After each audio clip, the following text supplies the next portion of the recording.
Hi, how are you? Today, I'm gonna decorate the warm vanilla flameless candle and candle holder to match my living room style.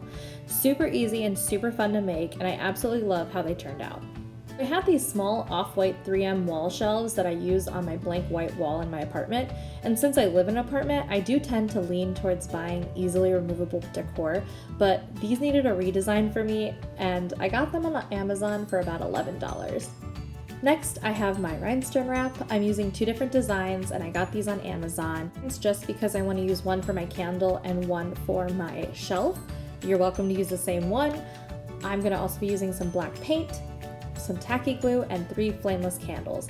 I got these candles at Target and they come in a pack of 4. I do recommend using flameless candles unless you don't plan to light the real candle you're decorating because you don't want anything to catch on fire.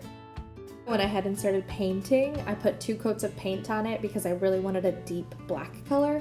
And yes, that is a hair dryer. It works really well to quickly dry acrylic paint for a second coat if you don't want to wait for it to dry and you're impatient like I am. Now that the shelves are painted and dry, I measured and cut out the rhinestone wrap how I wanted it to go around the borders. And then I attached the rhinestone wrap to the shelf using some tacky glue. I used a paintbrush to spread it around and then just firmly pressed the measured wrap onto the glue.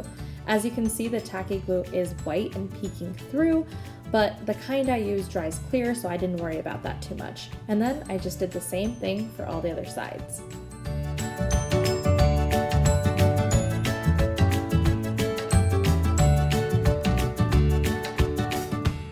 I will admit I did use a different design at the very top, but that's what makes it fun, right? You can get a little creative with it.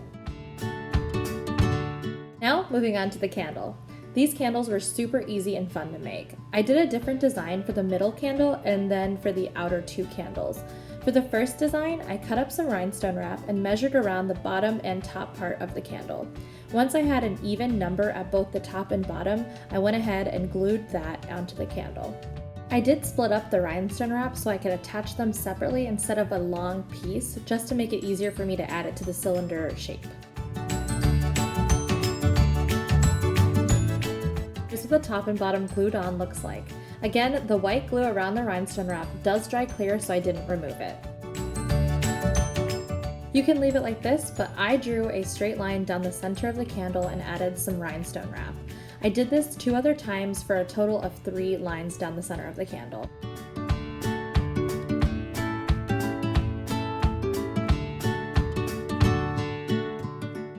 And here's what the candle looks like when it's turned on. It's so pretty and it looks like such a real candle, but it's not. Final 2 candles were so easy and they looked so glam and complemented the center candle so perfectly. I went in and added small dots of glue all around the candle for a scattered look. I added a single rhinestone piece to the glue and I did this design to both candles. Really, I just randomly added glue spots to the candle and just added the rhinestone. I will also say that when they did dry, I touched them and some of them fell off, so I just reattached them with some extra glue and it seems to have worked and fixed the problem.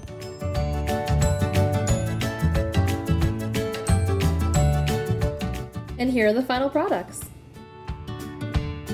Here's what it looks like in my entertainment space. I'm so glad it fits so well with the aesthetic I was going for. It pops now and it shines, and before you could barely see it, so I'm so happy with the way it turned out. I really hope you enjoyed this video, and if you did enjoy it, please click that subscribe button down below. And also feel free to check out my past decorating videos.